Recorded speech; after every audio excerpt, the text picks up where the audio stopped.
Welcome back to Ivy Unleashed. We are so happy to be sitting in these new chairs. Everyone tune into YouTube right now. Oh. You can see our guest's beautiful face and our brand new chairs. Yes, today we have Alissa Boyer here. Welcome to Ivy Unleashed. Yay, thank you. I'm so excited to be here. I need you, Alissa, because I feel I'm a highly sensitive person that has like a very tough front, but I would consider myself a very sensitive soul. And what we love about you is that you make a perspective shift for people, that this is a gift. You help people in business to kind of channel this. You have a podcast and just a beautiful social presence where you make people feel seen and help them build confidence and all kinds of beautiful things when it comes to sensitivity. So first of all, thank you for being here. And we would love to hear how you got into this work and just tell us a bit about your story. Yeah. So it was not part of the plan for me to get into this work whatsoever. So basically, just to kind of take it back a bit, I learned I was a highly sensitive person. I think it was probably about 8 years ago. I was working in my first corporate job out of college. So as we chatted about before we started recording, I'm born and raised in Minnesota. But I got this really cool internship opportunity in Southern California. I had a degree in retail merchandising and management. I'm like, okay, I'm single. I'm going to go live my life. So I had this cool opportunity in SoCal. I moved out here. I didn't know anybody. And I was just like, okay, I'm going to build my life here. So I was working in this corporate job. And at first it was the dream. It was so cool. I thought I just had hit the jackpot. But over time, it started to become really a really toxic environment. It was super stressful. And I'm very driven. I want to do a good job. I also wanted them to hire me full time. So I was working super hard, long, crazy hours. And I started to develop really bad digestive issues to the point where even drinking water would make my stomach bloat, and I got really, really sick. So I was going through these chronic digestive issues. I was trying to make my way in a brand new state where I didn't know anybody. And I started seeing all these different gastroenterologists, all these different stomach doctors to try to help me. And no one was really helping me. I eventually decided to go see a holistic doctor, which was just totally out of the realm of possibility for me. It wasn't a normal thing. I just wasn't into holistic things, but I was really desperate. So I started seeing this doctor, and he was explaining to me that I was holding on to a ton of emotional stress, and I had so much anxiety all the time that it was literally impacting my digestive system. So I was making myself sick because I was just working super hard, holding on to all of this past trauma, and I wasn't managing my stress in a healthy way. So in working with him, I started healing these things. And of course, I had to change my diet and things like that. But there was so much of it that was an emotional, mental piece. And this was then the time I started getting into meditation. I started getting into self-help. I started reading self-help books. And my mom had, I don't know how she stumbled upon this book, but it was a book called The Highly Sensitive Person, written by Dr. Elaine Aron, who's I think she's a psychotherapist who discovered the terminology. Anyway, my mom handed me this book and she's like, I think this describes you. So I read the book and I had never felt so seen in my life. It was oh my gosh, just for the first time, it was the missing puzzle piece. And so I made that discovery. And then, probably about a year later, I'd healed my gut, and I just had this urge to start writing and blogging. I've always been a writer. I've always enjoyed being creative, but I kind of shut that part off for a long time because I was like, what am I going to do with that? That's not productive. How can I make a career out of that? So I just stopped. But I just followed this urge to blog. So I started a blog in January of 2019. I was talking about spirituality and mental health, and I would talk about being highly sensitive here and there. And it was interesting because anytime I talked about being highly sensitive, people really resonated with that. I mean, I had 100 followers at the time, but my small community really landed with them. And over time, I just started to see a path where I was like, oh, this is the thing I meant to talk about and share about. And it really just happened organically. So September of 2020, I started a a membership community for HSPs, highly sensitive people, and it really has like blossomed from there. I quit my job in August of 2022. Like I had my daughter in May of 2022 and I quit my job and now I do this full time. So it's been really amazing, but it was just like, it wasn't a part of the plan. I just feel like I was very like divinely led to all of this. And it's so fulfilling. Like, I'm so grateful I get to do it now.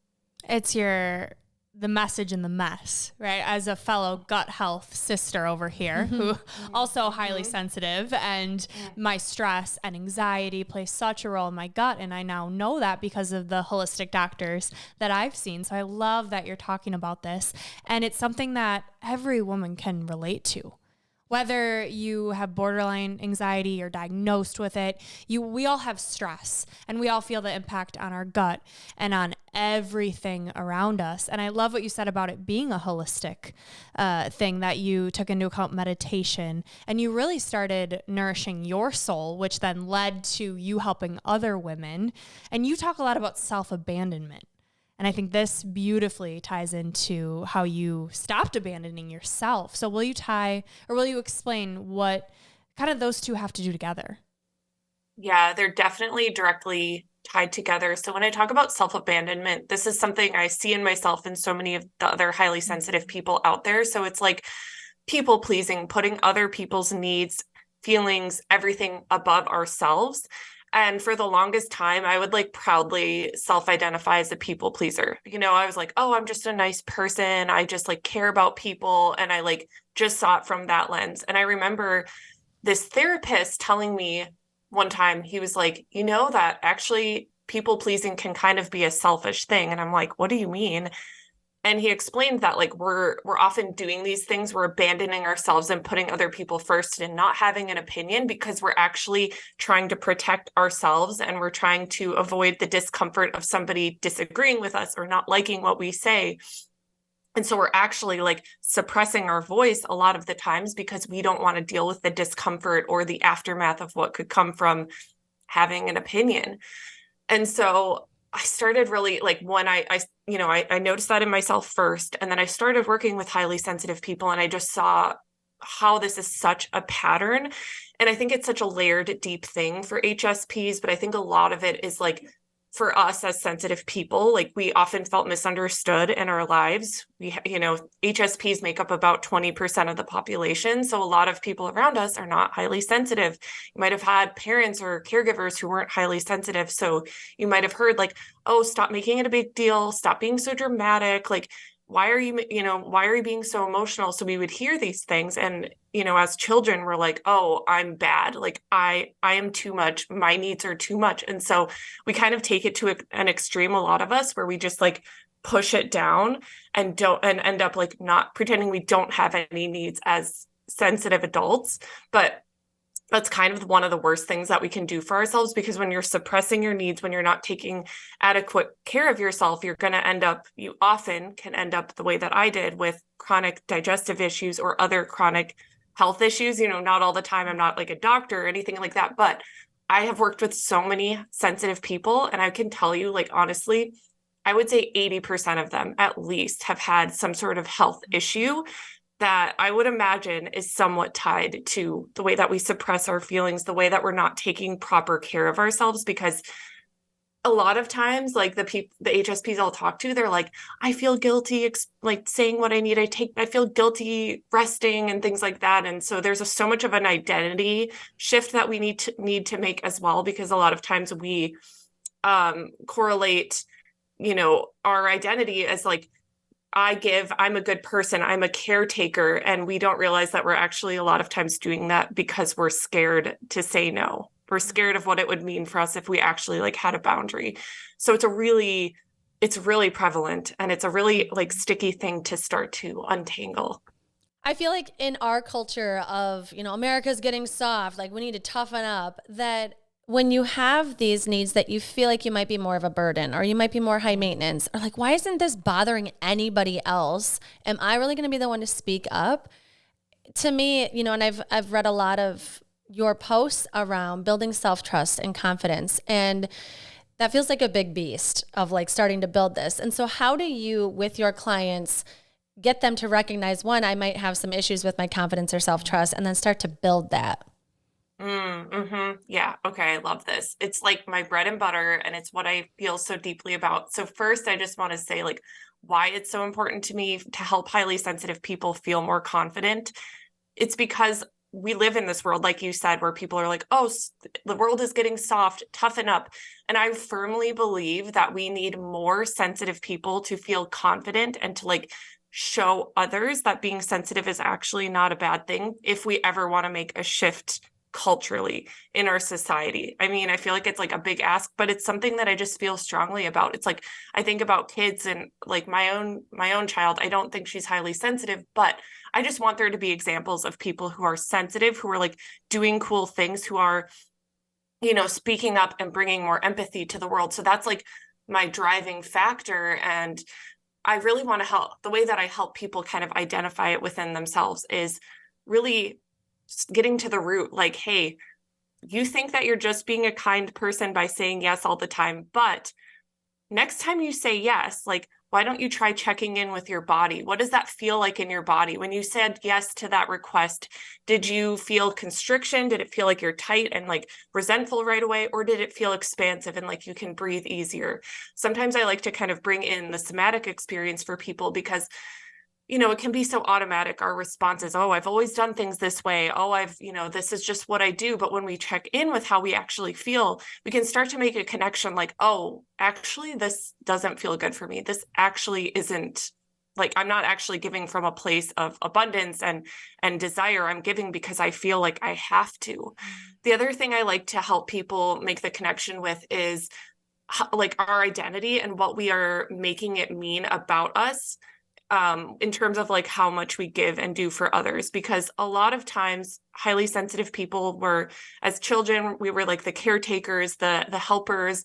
A lot of HSPs, this wasn't me, but this is a lot of people, were like the quiet, good child. And so they were praised for being easy and not being a pain or, like just being overly helpful. That's a lot of HSPs. And so that becomes part of our identity.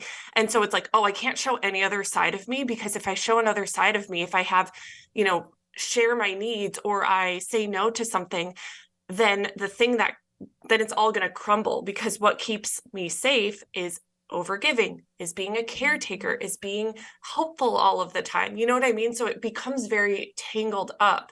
I'll always remember I got this message from a woman on Instagram, and she said to me, I set a boundary for the first time. And she's like, I just feel so sick over it. She's like, who am I if I'm not a nice person?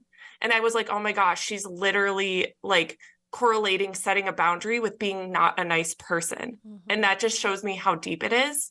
And I felt that. And so I like to help people make that connection and then reframe the way they see it and kind of rewrite it. It's like, you can be a kind, helpful, loving person and have boundaries and say no and take care of yourself. And actually, you can be kinder and more helpful when you actually have boundaries and take care of yourself, because you're not like depleted and doing it from a resentful, burnt out energy. So it's a whole thing. I mean, there's so much to it, but yeah.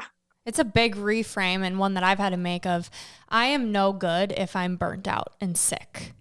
When my energy is zero, I have nothing to give. And that does the people around me such a disservice. And so it does come back to, what is your mindset around it? And the guilt tied with setting a boundary, it's got to be a different story that you're telling yourself. And I think it's one that you model so beautifully.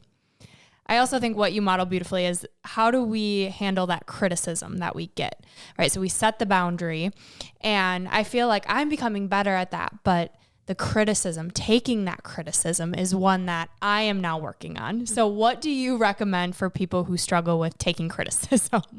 Yeah, that's the hardest part, because it's like, oh, I did it, but then we can't control the other person's reaction to it. So it's like, So my response and support with that is, one, teaching highly sensitive people how to expand their tolerance for discomfort. Because when you think about it, somebody criticizing you or somebody being like, really, you can't stay past 9 o'clock or whatever their responses to your boundary, like, that feeling is like the discomfort in us, right? It's like, oh my gosh, they're going to be mad at me. Oh my gosh, they don't get me. Oh my gosh, they think this about me. So I love to help sensitive people learn how to have that discomfort in their body and breathe through it and support themselves through it and basically show themselves like, hey, even though this doesn't feel good, like I'm not going to die, like it's going to be okay. I'm going to survive it. Like I will be fine. And when we have that ability, like we can do so much more because life is promised to be uncomfortable sometimes. Like if you want to do anything cool and big in your life, like you're going to have to be uncomfortable. And so I'm like, okay, yes, like we got to work with that. And so that's always where I begin. So I'm a huge like advocate for teaching nervous system regulation techniques. So I always recommend like meditating daily or, you know, at least having some sort of like quiet, you know, reflective practice. I'm a huge fan of EFT tapping, just like having grounding exercises, things like that, like any way that you can kind of like, when you feel those alarm bells that go off and you're like, your body's like, danger, danger, this doesn't feel good. Like having ways to calm yourself is key. And then from there, it's like the other piece of the puzzle in terms of like how to respond is this inner work piece of like accepting yourself, because a lot of times when we have somebody criticize us or disagree with us, we often can go into defensiveness and being like, you know, just like feeling like, oh my gosh, and like going straight into defensive mode. But when you feel really good about yourself and when you're like, I'm setting this boundary because I literally need to take care of myself, like it's just like a very neutral, like grounded energy. And so you're able to respond with like more of a grounded presence, if that makes sense. So you're not like meeting them with like a fighting energy back or a defensiveness. It's like, this is what works for me. I'm sorry if it upsets you. You know what I mean? It's just very much like matter of fact. And I think a lot of that comes from like having confidence within and just knowing like, this is what I need, like take it or leave it. It's not like a mean thing. It's literally like, I got to take care of myself. Yeah. I keep thinking too about boundaries and just like the balance of this all, because if you're a highly sensitive person, you know, I think of like, okay, I probably have a lot more needs than other people, whether it's like, it might be too loud in there or it's getting too late, or I have, you know, just a sensitive soul. How do I balance the asking for what I need versus like, okay, I don't need to have too many like rigid boundaries too. I want to also be able to like meet new people and be like in new environments. And so how do you help people balance that? Like, okay, sometimes you're going to be uncomfortable. The nervous system's going to go a little off, but like try and weave yourself into new situations too. Cause you could easily just like hibernate at your house and be like, you know what? Screw it. I'm just going to be high needs anywhere I go. I might as well hang out at home. So how do you help people balance that? Like whether or not to set a boundary or help push yourself into these uncomfortable situations? Oh, I love this question. I actually just recorded a podcast about it because it is such a balance. And like, I am definitely of the mindset of like, I personally want to live a full life. I don't want to stay home. I don't want to like hide out and be like, oh no, I'm too sensitive. Like that is just not my, my mission, my brand, none of it. So there are people out there who will like, be like, you're an introvert, you're sensitive, stay home. Like, I'm not going to say that.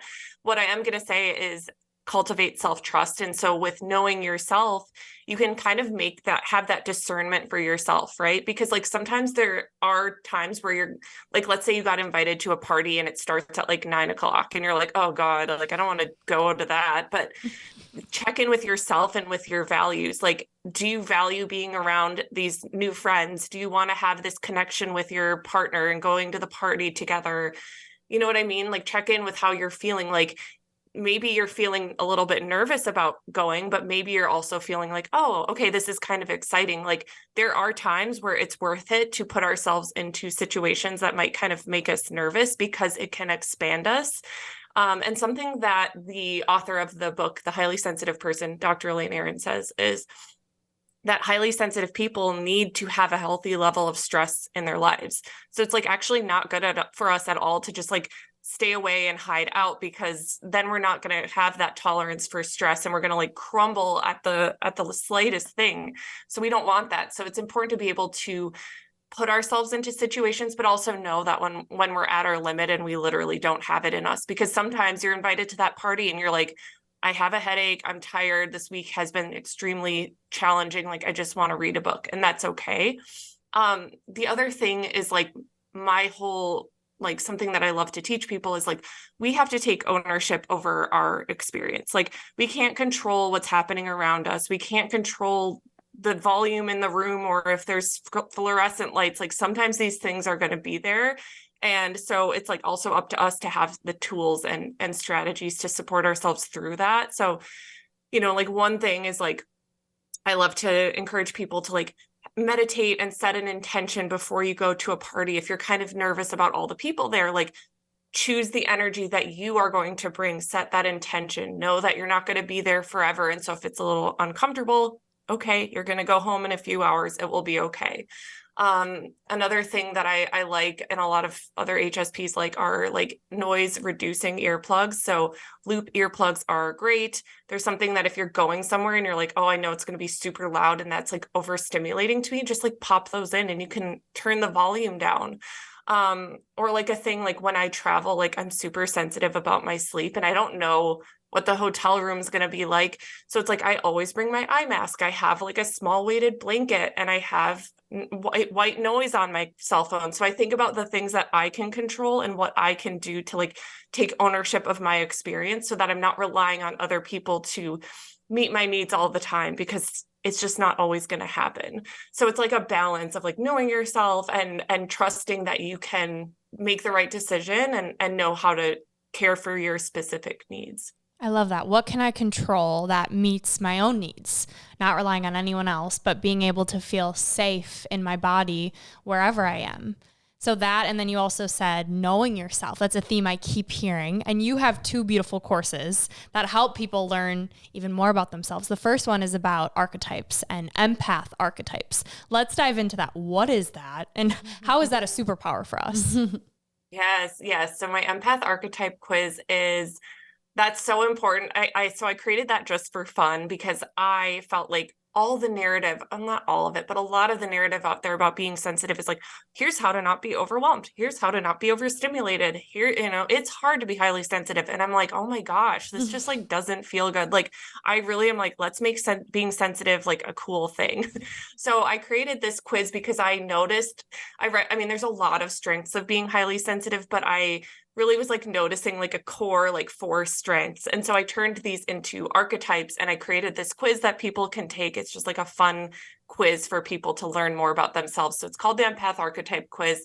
The first one is the intuitive queen because highly sensitive people tend to be quite intuitive.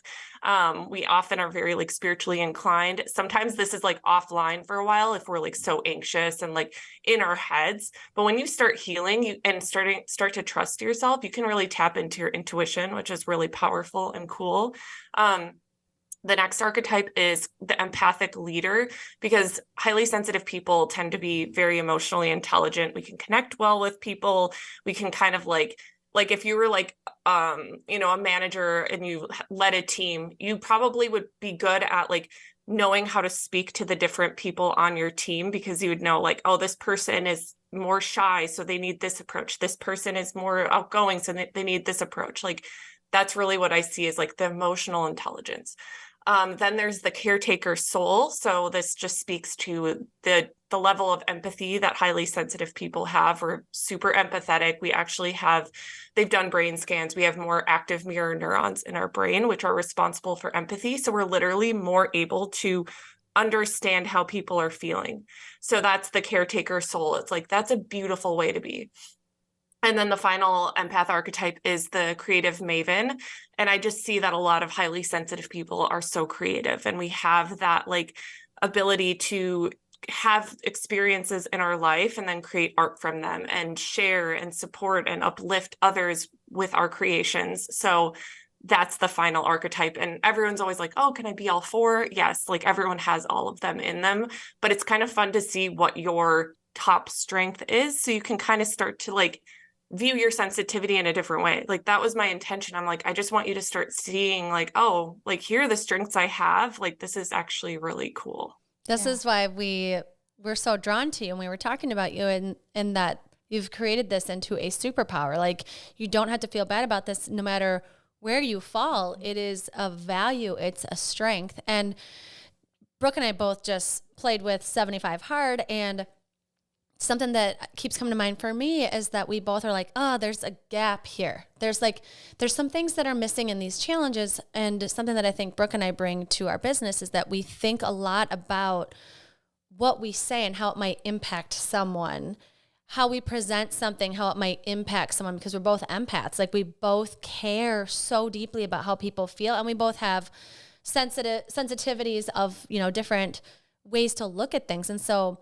something I know that you do is you help a lot of people that are entrepreneurs with their businesses, and how this sensitivity can really translate into your business. You can touch more people's lives. You can make them feel seen and heard through your business when you're more sensitive, because you're thinking about how somebody might perceive it. And so I'm so curious how that's translated. Clearly you coach this, but with people with different types of businesses, how they've kind of channeled their sensitivities to build their business.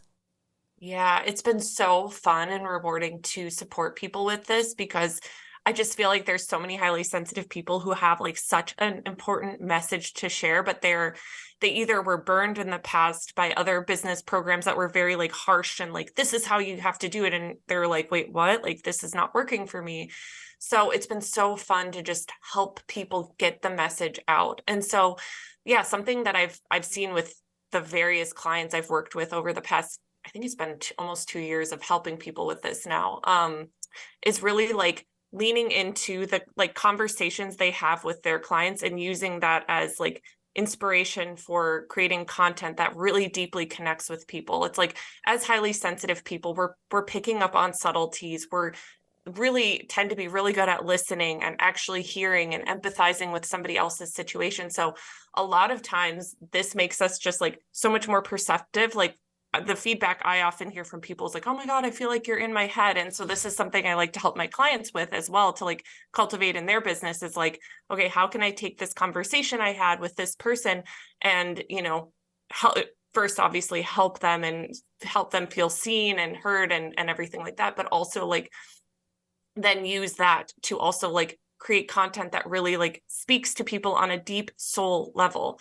The other thing that I love helping people with, that's I've seen really great results with, is just giving them permission to trust themselves, that they can do things their way. Mm-hmm. That's been the hugest thing, because there's so much out there that's like, oh, this is how you have to do it. You have to post like this many times, and you have to like follow up like this. Like, I had one client who had come to me and she was like so burnt out, because every time she was like launching a program, she was personally DMing all of these people to invite them, and it felt very forceful and pushy. And I'm like, okay, let's like, I'm into like human design and like all of this stuff. So I'm like, let's look at your human design. Let's think about like your sensitivity. Like, what, like, if you could have your dream business, like, how would you actually run that? How would you actually like attract people in to work with you, versus you going out and like trying to like bring them in forcefully? Like, it doesn't feel good. So even just like giving people permission to like dream and like see like, oh wait, I could actually do things my own way. I believe that like the way that we feel like the way that we desire to do things is usually the way that we're meant to do them. We just don't give ourselves permission to. So sometimes my feedback's like, let's cut out the noise of all the shoulds and just like tune into yourself. So a lot of it ends up being like tapping into their intuition and kind of like connecting with what feels good for them. The other thing I have to say that's really important is a lot of HSPs have this like fear of being seen, or a fear of saying the wrong thing and like upsetting people. And so there is usually a lot of like self-worth work that we have to do, because if you want to like have a presence and if you want to be known for something, you have to have a stance and an opinion. And that means that some people aren't going to agree with you, but that's how you're going to attract the right people to you. So that's another thing we often work on. It's like, okay, how can we feel, show ourselves that we're safe, even if somebody disagrees with us or we get a rude comment on our reel. So there's a lot to it for sure. Yeah. And that's the other quiz I'm thinking of, the shadow work. I think that's something that in our self-help journey, Andrew and myself, it's something we've heard, but we haven't really tapped into. So seeing it as a quiz of yours was really exciting. So let's tell the people, what does that mean? What is that? So the shadow archetype quiz was another quiz I just created over the summer, because I was seeing that there's a lot of like parts of us that are actually holding us back, that if we could have awareness of them, we can kind of alchemize them and shift it and kind of like use it to our advantage. So there are 4 shadow archetypes. There's the harsh inner critic, which is just obviously a lot of us. Yeah, that's mine too. Yep. Where it's like we have that really harsh self-talk and we're just like, oh my gosh, how did you, whatever. It's like that one is prevalent and it holds us back.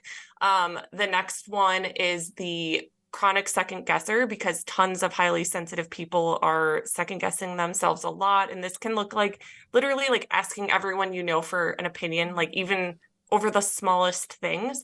And a lot of people will think like, oh, what's wrong with that? Like, that's just normal. But it's like a lack of self-trust. If you literally can't make any decision without asking a bunch of people, like, we need to talk about that. The other one is the people pleaser. Now I'm forgetting the exact name of it, but where it's just like, or we're the overgiver, chronic overgiver. Sorry, I'm like forgetting the names of my own quiz, but it's like where we're just like overgiving and constantly meeting everyone else's needs at the expense of our own needs. And then the final one is the maybe it's the over-responsible. I should have looked at these before, to be honest. I'm like, I forgot the over-responsible one. And so a lot of highly sensitive people are super over-responsible. So what that means is like, we feel like we have to control other people's feelings, reactions to us, be responsible for all of their needs. Again, it's kind of that like, I'm a good student, I'm a good person thing, but this can really hold us back because we are putting their needs before us and we're burning ourselves out because we're managing everyone else and forgetting about ourselves. So again, it's just like having this awareness about ourselves, looking at our blind spots, and then kind of being like, okay, I'm not a bad person, or I'm not, destined to feel terrible just because I struggle with this. Like, now that I can identify it, like, I'm going to work through it and not let it hold me back anymore. Yeah, I keep thinking too about how you remove the guilt and the shame of it. It's like, we all struggle with these things. One's just more prominent than the other. We don't have to feel bad about it. It's just the awareness so that, like you said, you don't stay stuck in it. And that's the biggest thing, is like, the reason why we want to be aware of it is so that we aren't like torturing ourselves. Like, Brooke and I are both the harsh inner critic, and we know it's something we got to work on. So that's why we're always playing with all of these different techniques our coach gives us of self-love and taking care of ourselves and slowing down. But it's just, we have these thoughts over and over and over. I catch myself like last night. I kept thinking about this one thing I didn't get done that I wanted to get done last week. And I just want to normalize that we do these things. We overgive. We're responsible for things. And a lot of it goes back to our childhood and focusing on that inner child, the needs that weren't met there, and just kind of how that like shows up today. And you don't have to feel bad about it. I mean, we all had a certain type of childhood, and we're just like trying to figure out how to be an adult, And so I know you've talked a lot about just kind of going back to that child, like what needs weren't met and how that kind of shows up. Would you say the shadow work, like your archetype, has a lot to do with your childhood and kind of going back to that space to see what needs weren't met? Oh, very much so. Yeah, it's so related because like I think about like the harsh inner critic, for instance. It's like a lot of times that voice isn't even our own. It's stuff that we heard growing up, and it's like becomes ingrained in our minds. It's like that's our automatic response. And so it's like making those connections, like, okay, where did I first hear this? Like where did it originate that I thought I needed to like be perfect in order to be loved and accepted? And maybe that looked like, you felt like you only got attention from your parents or only got praise from your parents when you had a perfect report card. So in your mind as a kid, you can often make this like very black and white connection, like, oh, I am only good if I'm only worthy of love if I get all A's, if I don't, cause a fuss, whatever. So it's like we make these very like absolute like beliefs in our mind. And then as adults, we just continue to replay it. So then it's like, oh, you made a mistake at work. Oh my gosh, I'm such a piece of crap. It's like that automatic response. And so when you step in to show yourself love and like really like reparent the inner child, that can look like, hey, you made a mistake. It's okay. You're still worthy of love. Like, I've got you. It's no big deal. Like, everyone makes mistakes. Like, I really just want to, it's like about alchemizing the shame and kind of letting that go. And so I like to be very open about my own imperfections. It's like, you're going to have times where you went to that party and you felt awkward and you said something that you're like, why did I say that? And it's like, okay, you can either sit there and be like, oh my God, I'm such a loser. Or you can kind of laugh at yourself and be like, sometimes I say awkward things. Like I love and accept myself anyway. So it's like, not that, it's never about being perfect. It's just like, hey, I accept and love myself. There's a quote I love that from Susie Moore, and she says, confidence is a willingness to be uncomfortable. And so I think of that all the time. It's like, if you put yourself out there, you try that, like, that's great. That's what it's all about. And so I see that that's really when you're like embracing these shadow parts of yourself and kind of like looking at these areas to improve. It's not to like shame yourself. It's rather to just have awareness and see it as an opportunity to love yourself and give yourself what you didn't get as a kid. It's like, okay, now I've got you. I'm the adult now. I've got you. Like, you're going to be fine. Yeah. And we make up those stories, right? It's like you can blame your parents or blame what the needs that weren't met. But when it comes down to it, is you made up a story in your mind by what you were observing and perceiving at the time. And so when you get to the adulthood and you're like, oh, this isn't serving me anymore to think I have to be perfect or overgive or whatever, you don't have to blame your parents for that. You just realize I made up a story to survive at the time. And now I'm a grown up and I have a choice. And like me sitting here and stewing over what I said or didn't do or did the wrong way or didn't know, like, let's get back to that, like, nervous system regulation to be able to let it go. I feel like it's so much of the breath work of like, man, I said something stupid. Am I really going to sit here now in this moment and ruin this moment too? Like that moment, that was dumb. Okay. How am I going to get through that? Go for a run, go outside, take a breath. Like, what do I have to do to let this one go? Yeah, I feel like we've felt the freedom that comes with doing this work. And for people who are just starting to do this work, like for anyone listening, I just want to give you credit. This is not easy. This isn't necessarily fun, right? To revisit our younger child and go back to all of this pain, but it's so worth it. And I think sometimes when you're just getting started, it does feel like a lot of work. It doesn't feel worth it because you're stirring up a bunch of crap. So Alissa, I'm curious with your clients and what you've seen, like how does this really transform people? What are the benefits of doing this deep work and revisiting and bringing these shadows to life? Oh my gosh. It's so cool. There's so much freedom and like space that comes from it. So I'll give some specific examples because I just was listening to some messages from clients this morning. Like I have one woman I've been working with one-on-one, and at work, she would take things personally all the time. So like if a coworker kind of like had a weird vibe or they, huffed or whatever, like, as sensitive people, we can kind of like see that and be like, oh my God, like, what do I need to do to fix? And so that used to be the case for her. And it would like torment her. She'd spend the day being like, oh my God, what did I say wrong? Blah, blah, blah. She sent me a message this morning, actually, and she was literally like, okay, I had this situation with a coworker and I just let her have her experience and I didn't alter my response, even though she was doing this. She's like, I witnessed her being upset. I witnessed her giving me attitude and I just stayed grounded in myself and I didn't make it personal and I didn't change my response. And she felt so proud of herself. And it's like this empowerment piece. We often just feel like we're at the mercy of everyone else. Like their reactions are going to impact our day and all this stuff. And it's like, when you start to know like, oh, I'm not responsible for everyone else, and you start to not take everything personally, like you don't realize like how much space that frees up in your mind. You can focus on other things in your day. You can feel better about yourself. Another example is this woman I've been working with. She would get kind of anxious before going to parties, and she was going to this event. It was like a Thanksgiving event, I believe, like with her work, something like that. And she, like the people she was close with weren't going to be there. So basically she was walking into this room where she didn't know anyone. And she's like, oh my gosh, I'm so nervous, but I'm just going to go because you say confidence is about being uncomfortable. So she did it. And she was like, she popped in later and shared with me. She's like, there was an awkward moment where I didn't know how to shake the girl's hand. And it was kind of weird. She's like, but I feel this adrenaline almost. She's like, is this what it feels like to be like proud of yourself and feel empowered? I'm like, yes. So it's about like, it's these like small moments that might not seem like a big deal to other people, but like when you're sensitive and when you have spent so much time in your head, second guessing yourself, taking everything personally, like being able to just like have these moments can feel like a huge win. The other thing that I'll share too is just like one, because this is an example I always share with people. And then I had somebody actually do it. So like, you know, when you're like such a people pleaser and you're afraid of speaking up for yourself, like let's say you go get your nails done and they like put the water's too hot or too cold. Like I used to just not say anything because I didn't want to be a bother. But I started saying something because I'm like, why would I sit here and be uncomfortable? Like it's not a big deal.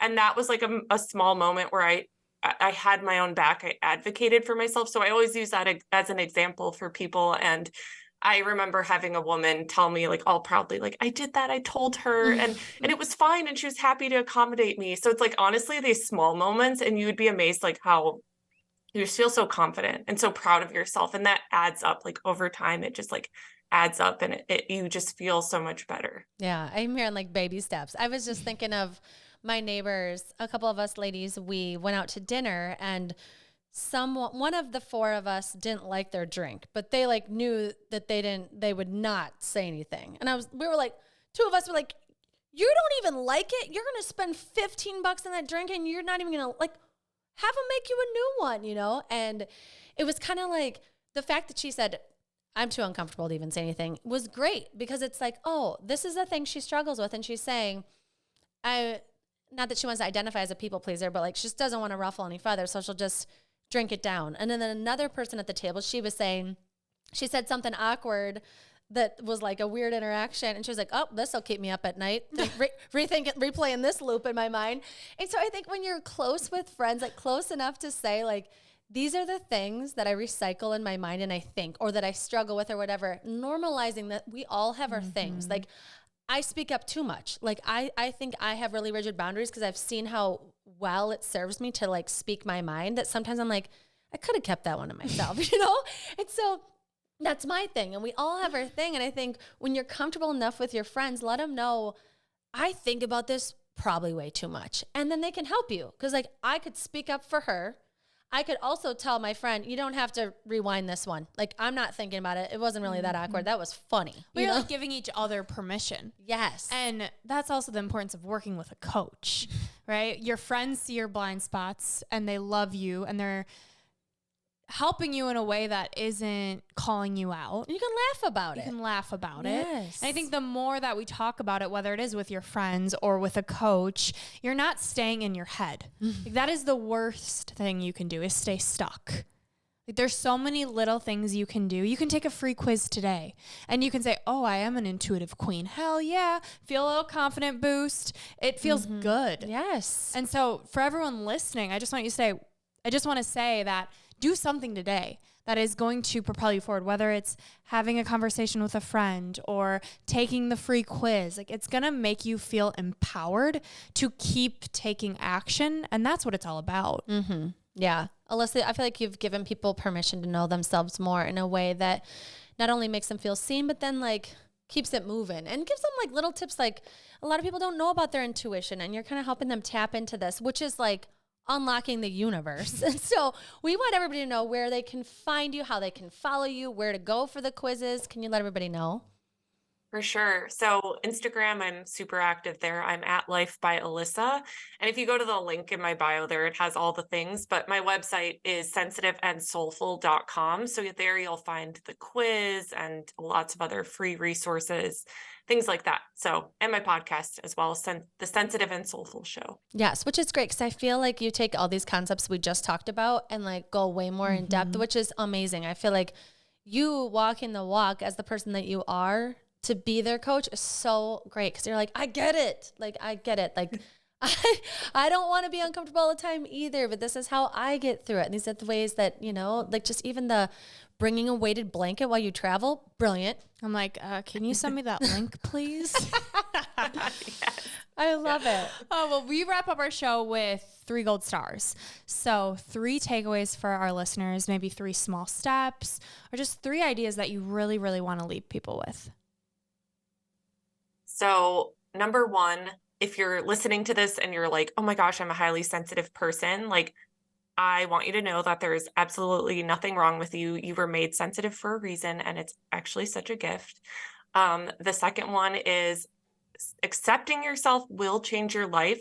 So anything that you have questions about where you're like, I don't know how to have this interaction, I don't know, like when you accept yourself, your energy shifts and the way that people interact with you and respond to you changes. Like I can promise you that. So that's huge.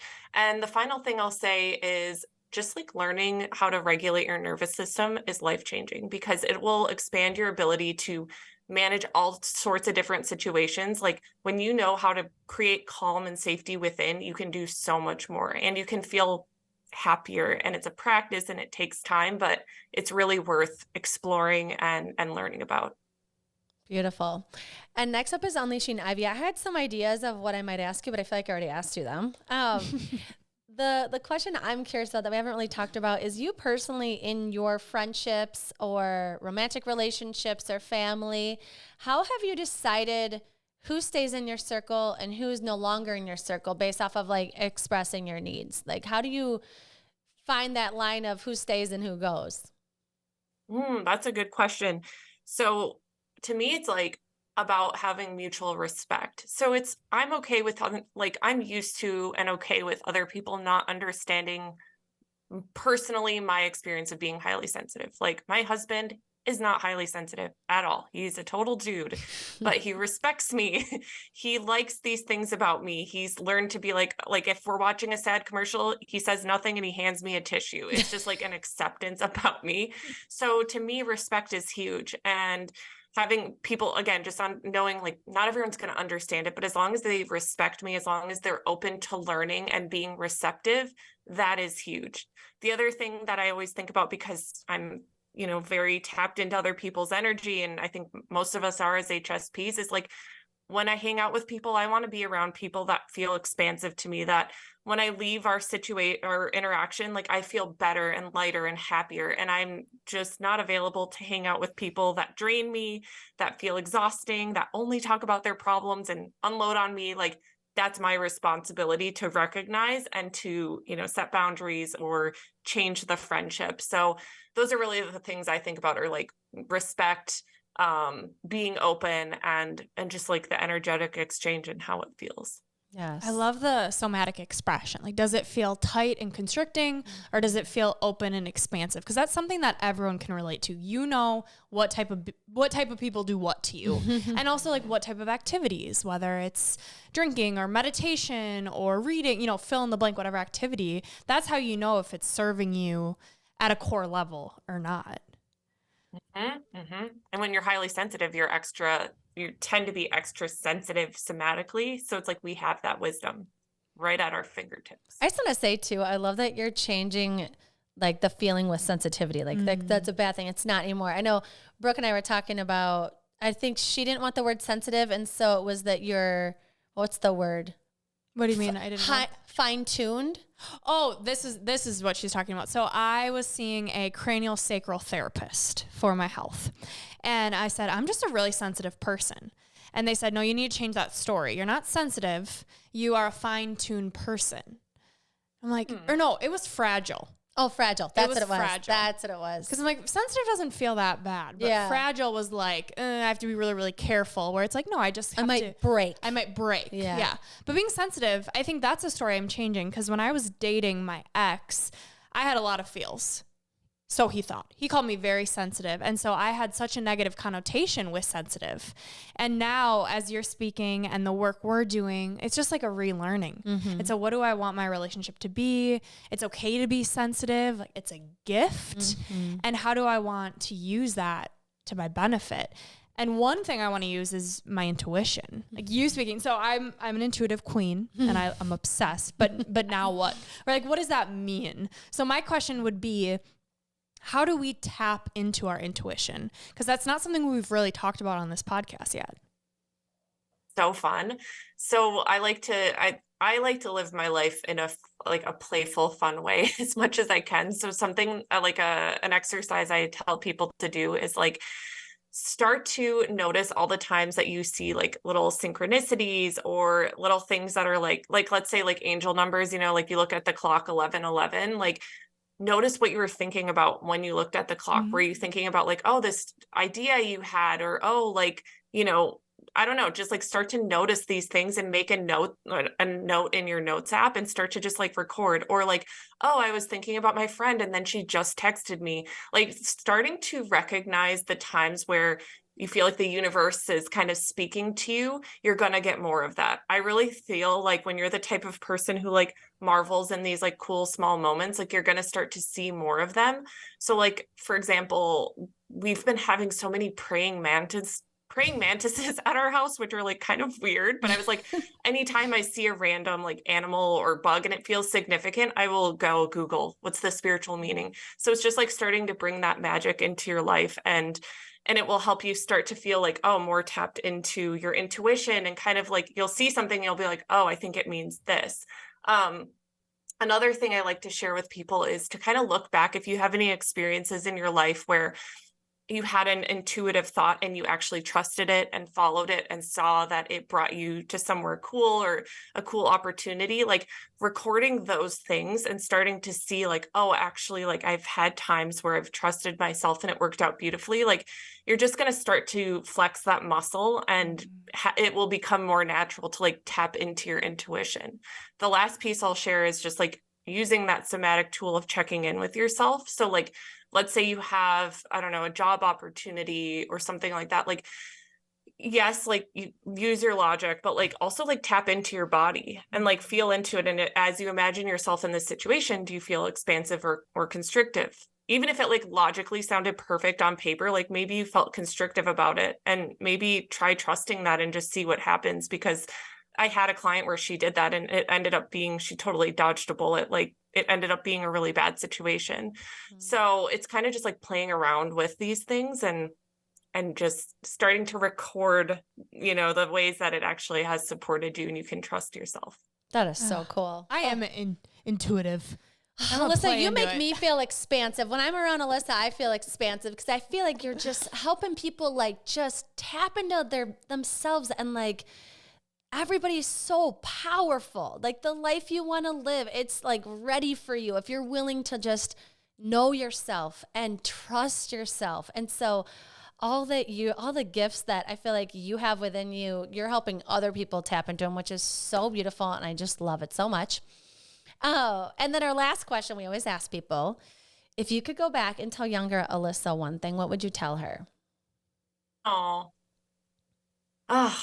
I would tell her to not hang out with people who don't see that she's special, because I spent too much time with people who were just like not nice to me because I didn't know my own value. So I wish she knew that like you're awesome and you don't need to spend time with anyone who doesn't think you're awesome. And you'll find your way and you're going to be so proud of yourself. Yeah, that's self-worth. I love everything you said about Alissa. I agree with. And I just want to add the permission to be. To not be anything that doesn't feel right for you. And that when you give yourself that permission and you start living that way, magic happens. Right? You do start seeing these signs. You do start feeling free. And I'm just so grateful that you're doing this work and that these digestive issues led you to where you are now. And that you didn't stay stuck and in pain. That is so beautiful. So thank you. Thank you so much. I've had so much fun chatting with you guys. It's been great. So we leave our listeners and close the episode with a piece of gold, a quote that speaks to you. Will you please share yours? Yes. So I was thinking about this and I was going to do another one, but this is the one I landed on. You can live in two ways. One is as if nothing is a miracle, or one is as if everything is a miracle. So I'll just leave it at that. This is Gold Ivy signing off. Listen to your truth and go chase your gold. Woo! Oh, I love that is such a good quote.